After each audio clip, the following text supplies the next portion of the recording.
It's the first day of the new school year. All the kids are slowly walking into the classroom, which was upgraded during their holiday break. However, there is one major difference that Miss Cambridge and Captain Whirlwind notice as they step into the classroom. The older kids are on the left side, and the younger kids on the right, with the exception of Maverick, who is sitting directly in the middle. What do you mean? They're separated by class. It looks fine to me, and way easier to navigate. I call advanced heroes! But we're all advanced heroes now. Our powers are still better. Stronger. And we're prettier. Coven. But if it hadn't been for us, you would still have Perplexia trying to kill you. On second thought, you'd be dead. Wait, so does that mean I sit on the advanced hero side? Yes! No. Miss Cambridge, guess what? My hair is back to its normal length now. Not now, Cassie. You can't just choose what level you get to teach. They're all one class. Besides, if anyone gets first choice, it's me. You're just the teacher's aide. Ugh, not this again. Why do you always have to control things, Lightning Bolt? Why do you always have to control things, Bryce? Because I'm older. I don't try to control things. Oh, look at me. I'm Bryce, and I'm scared I'm going to be turned into an evil villain. Help me, sidekicks. I do not sound like that. No, Whirlwind. We should go through the alleyway. No, Cap. Dr. Poison only uses the blue solution to make you sleepy. Stop it, Trevor. I only like to be tickled during... Those were all valid complaints. Tickled during what? Who is Trevor? Not now, Maverick. As emotions run high, wow, that was fast, Dean Trailer gently knocks on the door, and the classroom goes extremely quiet for the first time that morning. He steps inside and looks around with a calm smile on his face. A little girl is standing next to him. She looks creepy, like one of those dolls in scary movies. Did I interrupt something? No, of course not. What gave you that idea? It's just oddly silent in here. Well, whatever. I just wanted to see how the students were adapting, well, how everyone is adapting. After all, it's been a while since you two have worked so close together. And you have history, both good and, more recently, bad. They're doing great. We're doing great. Aren't we, Cap? Did you want a real answer, or would you prefer I just agree with you? Why are they separated by class? Seems odd considering we should all be working together for the greater good, or some stupid cheesy line we always use. We were just getting to that when you walked inside, which is why it was so quiet. Weren't we just gonna do that? Whatever. Right, so go on. Sorry, I was waiting for the narrator to... What? Never mind. Ashlyn, sit next to Bryce. I'd rather not. Ashlyn. Fine. Cassie, sit next to Maddie. Yay! Hi, new bestie! Kill me. And make it quick. Can I braid your hair during recess first? Calvin, Maverick, and... That's interesting. What is? Well, I haven't heard Captain Whirlwind utter one word. Don't mind me. I'm just the teacher's aide. What kind of example is that? If you're trying to teach the students that everyone should have a voice, then shouldn't you set a viable example? Instead of controlling things, how about letting Captain Whirlwind choose the next pair? Finally, someone who has some sense. But there's only 3 students left. Miss Cambridge, please. He managed to get Ponytail to figure out how to grow her hair out at superhuman speed, and get Ashlyn to control her powers. I think he can figure out how to pair 2 children up. That's my point. There's more than 2 kids, and unless that child hanging on your arm is a new student... Wait, how did you know all that? Does that really matter? I got this, Lightning Bolt. Cohen and Maverick, you guys sit next to each other. You're not gonna make me carry your books again, are you? Maybe. Oops. Mav, do you mind? Do I have a choice? I mean, we're being taught to treat each other equally. Exactly. I would ask Ashlyn to do the same thing if we were partners. In your dreams. I'm not sure that's how this works. Oh yeah, this is Friday. She actually is your new student. Friday, why don't you say hi? My imaginary friends can tell me when you're going to die.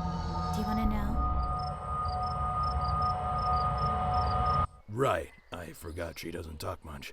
Except for a few seconds ago, but that must mean she likes it here. Well, there you go, Calvin. Your new desk buddy. Does this mean I'm not the weird one anymore? No, you'll always be the weird one. Can I talk now? No, I don't like your voice. I'm just kidding. Go ahead. You can talk now. What are her powers exactly? I don't know. I guess that's why you're the teacher, and I'm just a lowly school dean. Guys, she keeps staring at me, and she's not blinking. That means she likes you or wants to kill you. But I digress. I believe in you guys. Have fun. Oh, by the way, Derek won't be returning for the remainder of the school year. His dad felt that it was unsafe for him to be here, especially after last year's infiltration. There's so many things wrong with that statement. First of all, Black Panther is in jail. What infiltration? Second of all, no, that's it. The worst villain is in jail. Right. You do realize that was his mom, right? No, that's impossible. He said his mom's name was Barbara. Everyone has an alias, even villains. Oh, lightning bolt, my silly little clap of thunder. Don't ever say that again. You poor thing. You didn't know Derek was her son.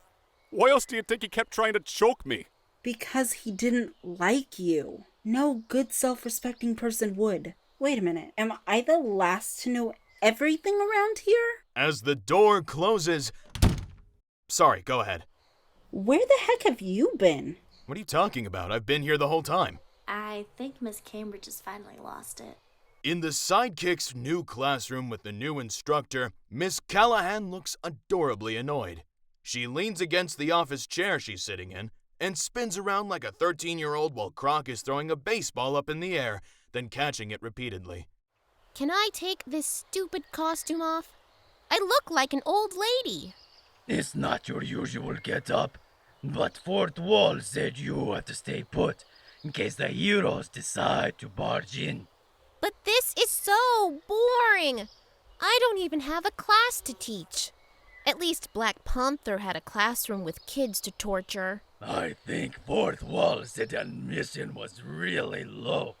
Personally, I think this was a stupid idea. I just wanted to crush Normal City as soon as we got here. But no, it was too obvious. Oh, stop calling it that. It sounds like a person. That's the beauty of it. The door suddenly opens, and Tristan Darcy, or better known as the Gamer, Dr. Poison's towel boy, walks in. He is a stocky guy with a handheld game tucked in the side of his pants. He is always holding an IQ phone and texting furiously. The plans are all set for tonight. Are you sure? I mean, how do we know Red Thorn's evil pod thingy even worked? She assured me on the phone that all we have to do is tap lightly on the window and the little kitten should wake up. What's it like being Dr. Poison's, towel boy? It's stupid. There was no PE class today. Pause. Side note. Since all the kids are in the advanced hero class name pending, every other week they are all required to do PE class with Dr. Poison. Continue. So instead, I set up his Cupid's arrow account. What is a Cupid's arrow? Is it some kind of new deadly love potion? If only. 30 minutes ago. I'm not setting up your dating account. You have to. You're my assistant. Correction. I am your towel boy. I collect the towels from athletes, wash, then fold them. I do nothing more. Let's get real. That job was a placeholder because the Fourth Wall couldn't figure out where else to put you. You're my assistant. Just don't tell Ashlyn. You, sir, are getting soft. Which is why I need to find a girlfriend who can mother my child while I make Lightning Bolt rue the day. Yeah, we're gonna stop here and go back to 30 minutes later because I'm pretty sure that tangent about Lightning Bolt lasted pretty long.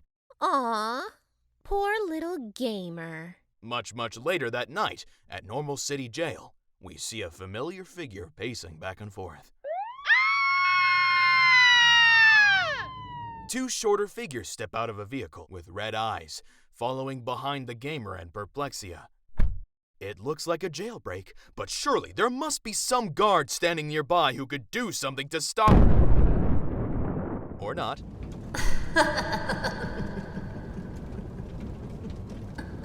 Oh my, I hope NCPD has insurance.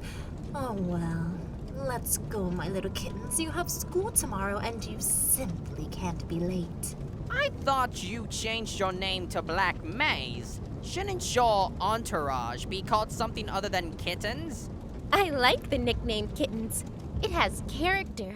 The next morning in Dr. Poison's getaway car. In other news, the dangerous Black Panther has escaped from jail. If anyone has any news of whereabouts, please call. Uh-oh. What is it? Daddy, Black Panther's out of jail now. I know. What? Oh no, whatever shall we do? Which means Miss Cambridge must know what's going on. In another part of Normal City in Miss Cambridge's apartment, Stormy is grabbing a cup of coffee as she too is listening to the news. And she's gonna be in a really bad mood. And now it's time for Season 2 of Super Historical Facts. In Normal View, there is a standard set for who can fight against crimes in the city. A person's go-to would be the police, known as Meta Patrol for obvious reasons. And there are precincts all over each district, including Evil Ridge.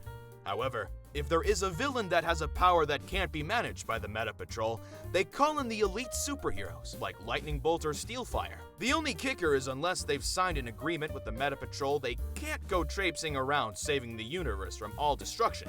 And if they lose their privileges to fight for the city... Why does this always happen?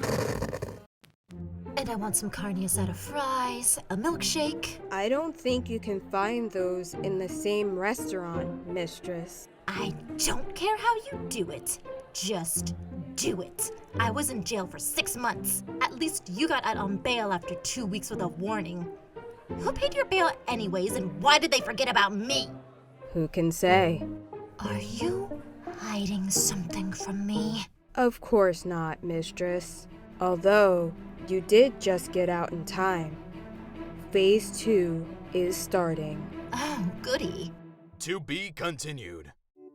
You've been listening to Sidekicks Season 2, featuring the voices of Maxine Sutton, Noah, Eli, Gideon Krisuidzinski, Maddie L., Ishmael Misa, Kat Carney, Shady Abul Nasser, RJ Haggerty, Laura Coembo, Rob O'Dwyer, Monica Rochelle, Krista Rue, and Andre Martinez. Written and directed by Krista Rue and mixed by Tristan Stone. I was also the newscaster. Thanks to our patrons. If you'd like to learn more about the Patreon, be sure to check out the link below.